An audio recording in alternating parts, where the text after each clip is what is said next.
मैं ऑफिस के टूर पर मुंबई गया था।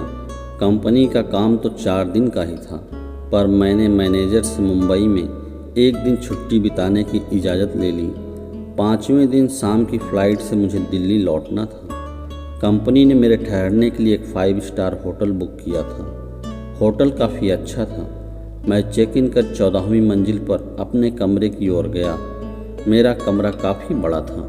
कमरे के दूसरी छोर पर शीशे के दरवाजे के उस पार लहरा रहा था अरब सागर। थोड़ी देर बाद ही मैं होटल की लॉबी में सोफे पर जा बैठा। मैंने वेटर से कॉफ़ी लाने के लिए कहा और एक मैगज़ीन उठाकर उसके पन्ने यूं ही तस्वीरें देखने के लिए पलटने लगा। थोड़ी देर में कॉफ़ी आ गई तो मैंने चुस्की ली। तभी एक खूबसूरत लड़की मेरे बगल में आकर बैठी। वह अपने आप से कुछ बके जा रही थी। उसे देखकर कोई भी कह सकता था कि वह गुस्से में थी। मैंने थोड़ी हिम्मत जुटाकर उससे पूछा, कोई दिक्कत? आपको इससे क्या लेना देना? आप अपना काम कीजिए। उसने रूखा सा जवाब दिया। कुछ देर में उसका बड़बड़ाना बंद हो गया। थोड़ी देर बाद मैंने ही दोबारा कहा, बगल में मैं कॉफ़ी पी रहा हूँ और तुम्हें ऐसी उदास बैठी हो, अच्छा नहीं लग रहा है। पर मैंने तुम कहा, तुम्हें बुरा लगा हो तो मुझे माफ़ करना। नहीं, मुझे कुछ भी बुरा नहीं लगा। माफ़ी तो मुझे मांगनी चाहिए। मैं थोड़ा ज़्यादा बोल गई आपसे। इस बार उसकी बोली में थोड़ा अदब लगा तो मैंने कहा, इसका मतलब कॉफ़ी पीने में तुम मेरा साथ दोगी? और उसके कुछ बोलने के पहले ही मैंने वेटर को इशारा करके उसके लिए भी कॉफ़ी लाने को कहा। वह मेरी ओर देखकर मुस्कुराई। मुझे लगा कि मुझे शुक्रिया करने का उसका यही अंदाज़ था। वेटर उसके सामने कॉफ़ी रख कर चला गया। उसने कॉफ़ी पीना भी शुरू कर दिया था। लड़की बोली, कॉफ़ी अच्छी है। उसने जल्दी से कप खाली करते हुए कहा, मुझे चाय या कॉफ़ी गर्म ही अच्छी लगती है। मैं भी अपनी कॉफ़ी ख़त्म कर चुका था। मैंने पूछा, किसी का इंतज़ार कर रही हो? उसने कहा, हाँ भी ना भी, बस समझ लीजिए कि आप ही का इंतज़ार है। और बोलकर वह हंस पड़ी। मैं उसके जवाब पर थोड़ा चौंक गया। उसी समय वेटर कप लेने आया तो मुस्कुराकर कुछ इशारा किया तो मैं नहीं समझ पाया था। मैंने लड़की से कहा, तुम्हारा मतलब मैं कुछ समझ नहीं। सब कुछ यहीं जान लेंगे? क्यों न आराम से चलकर बातें करें? बोलकर वह खड़ी हो गई। फिर जब हम लिफ्ट में थे तब मैंने फिर पूछा, तुम गुस्से में क्यों थी? पहले रूम में चलते हैं, फिर बातें होंगी। हम दोनों कमरे में आ गए थे। वह अपना बैग और मोबाइल फ़ोन टेबल पर रखकर सोफे पर आराम से बैठी। मैंने फिर उससे पूछना शुरू किया तो वह गुस्से में क्यों थी, तो जवाब मिला, इसी फ्लोर पर एक दूसरे छोर के रूम में एक बूढ़े ने मूड खराब कर दिया। वह कैसे? बूढ़ा 50 के ऊपर का होगा। मुझसे अननेचुरल डिमांड कर रहा था। उसने कहा कि इसके लिए मुझे एक्स्ट्रा पैसे देगा। यह मेरे लिए नामुमकिन बात थी और मैंने उसके पैसे भी फेंक दिए। मुझे तो उसकी बातें सुनकर एक ज़ोर का झटका लगा और मुझे लॉबी में वेटर का इशारा समझ में आने लगा था। फिर भी मैंने उससे नाम पूछा तो वह उल्टे मुझसे ही पूछ बैठी, आप मुंबई के तो नहीं लगते? आप यहाँ किस लिए आए हैं और मुझसे क्या चाहते हैं? मैं तो बस टाइम पास करना चाहता हूँ। कंपनी के काम से पूरा हो गया। अब जो मर्जी वह करूँ। मुझे कल शाम की फ़्लाइट से लौटना है। पर आप अपना नाम तो बताओ। मुझे कॉल गर्ल कहते हैं। वह तो मैं समझ सकता हूँ, फिर भी तुम्हारा नाम तो होगा। हर बार कॉल गर्ल कह के तो नहीं पुकार सकता। लड़की दिलचस्प लगती हो। जी चाहता है कि तुमसे ढेर सारी बातें करूं रात भर। आप मुझे रेशमा नाम से पुकार सकते हैं, पर आप रात भर बातें करें तो जो भी रेट तो वही होगा। पर बूढ़े वाली बात नहीं, पहले ही बोल देती हूँ। लड़की बोली। मैं भी अब उसे समझने लगा था। मुझे तो सिर्फ टाइम पास करना था और थोड़ी ऐसी लड़कियों के बारे में जानने की जिज्ञासा थी। मैंने उससे पूछा, कुछ कोल्ड ड्रिंक वगैरह मंगाऊँ? मंगा लो। रेशमा बोली, हाँ कुछ सीख कबाब भी चलेगा। तब तक मैं नहा लेती हूँ। बाथरूम में गाउन भी है। यह तो और अच्छी बात है, क्योंकि हमाम से निकल कर लड़की अच्छी लगती है। क्यों, अच्छी नहीं लग रही है क्या? रेशमा ने पूछा। नहीं, यह बात नहीं, नहाने के बाद और अच्छी लगोगी। मैंने रूम बॉय को बुलाकर कबाब लाने को कहा। रेशमा बाथरूम में थी। थोड़ी देर बाद ही रूम बॉय कबाब लेकर आ गया। मैंने 2 लोगों के लिए डिनर भी ऑर्डर कर दिया। इसके बाद मैं न्यूज़ देखने लगा। तभी बाथरूम से रेशमा निकली।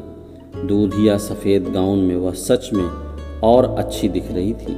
गाउन तो थोड़ा छोटा था। सोफे पर आकर बैठ गई। मैंने कहा, कबाब और सवाब है तो समा भी लाजवाब है। अगर आपकी पत्नी को पता चले कि यहाँ क्या समा है तो फिर क्या होगा? सवाल तो डरावना है, पर इसके लिए मुझे काफ़ी सफ़र तय करना होगा। हो सकता है ताउम्र। कल शाम की फ़्लाइट से आप जा ही रहे हैं। मैं जानना चाहती हूँ कि आखिर मर्दों के ऐसे चलन पर पत्नी क्या सोचती होगी, पर मेरे साथ ऐसी नौबत नहीं आएगी। क्यों? मैंने कहा, क्योंकि मैं अपनी पत्नी को खो चुका हूँ।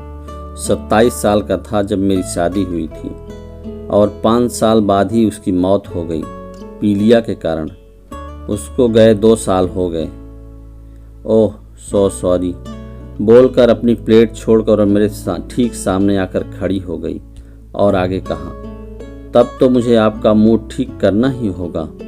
रेशमा ने अपने गाउन की डोरी की गांठ जैसे ही ढीला भर किया था कि जो मेरी आंखों के सामने था।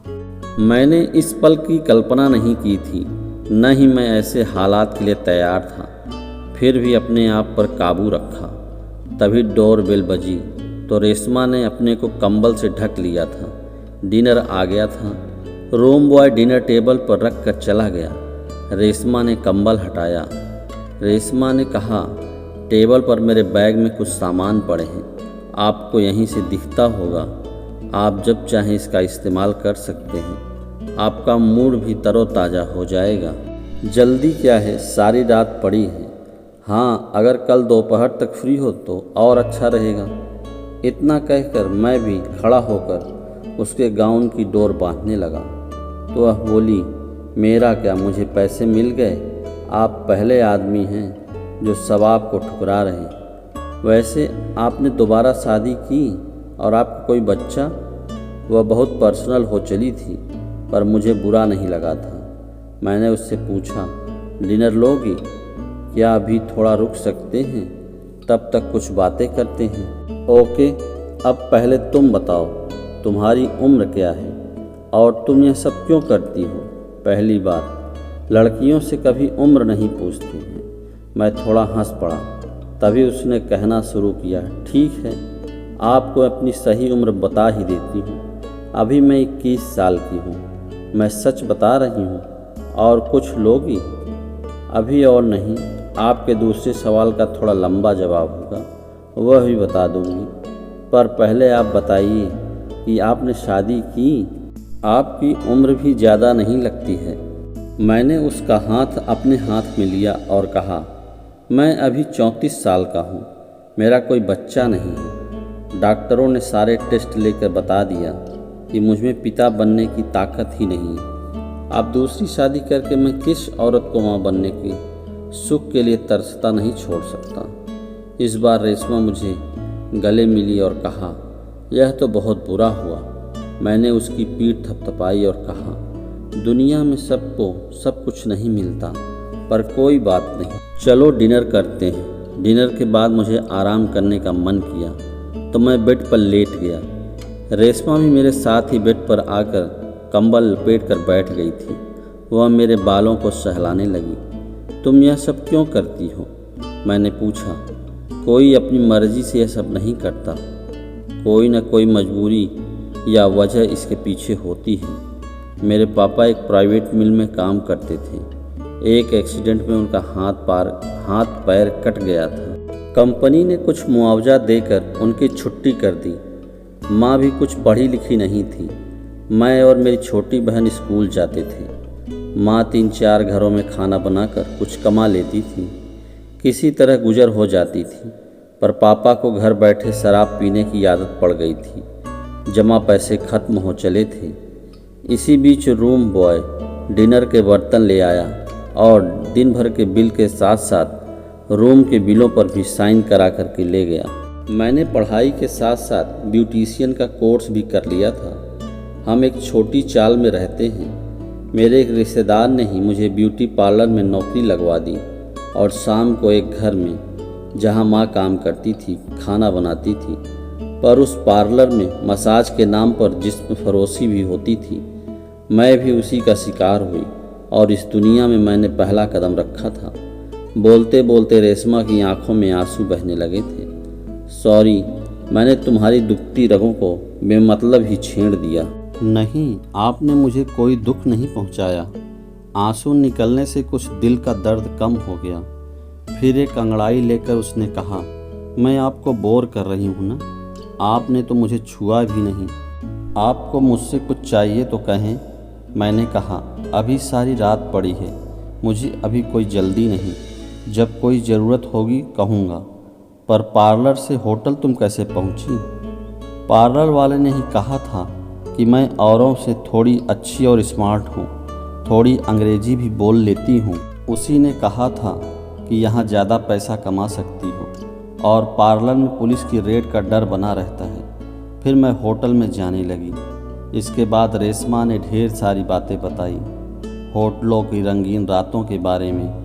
कुछ बातें तो मैंने पहले भी सुनी थी, पर एक जीते जागते इंसान जो खुद ऐसी ज़िंदगी जी रहा है कि मुंह से सुनकर कुछ अजीब सा लग रहा था। इसी तरह की बातों में ही आधी रात बीत गई। तब रेशमा ने कहा, मुझे अब जोरों की नींद आ रही है, आपको कुछ करना हो बताएं। मौसम भी अच्छा है, हल्की हल्की बारिश हो रही है, गाउन खुला है, आपकी जो इच्छा हो कर सकते हैं। मुझसे कोई गुस्ताखी तो नहीं हुई सर? आपने मुझ पर इतना पैसा खर्च किया और नहीं, मैं तो तुमसे बहुत खुश हूँ। अब जाओ अपने कपड़े बदल लो। थोड़ी देर बाद वह कपड़े बदल कर आई और मेरे माथे पर किस गुड नाइट कहकर अपने बेड पर जाकर सो गई।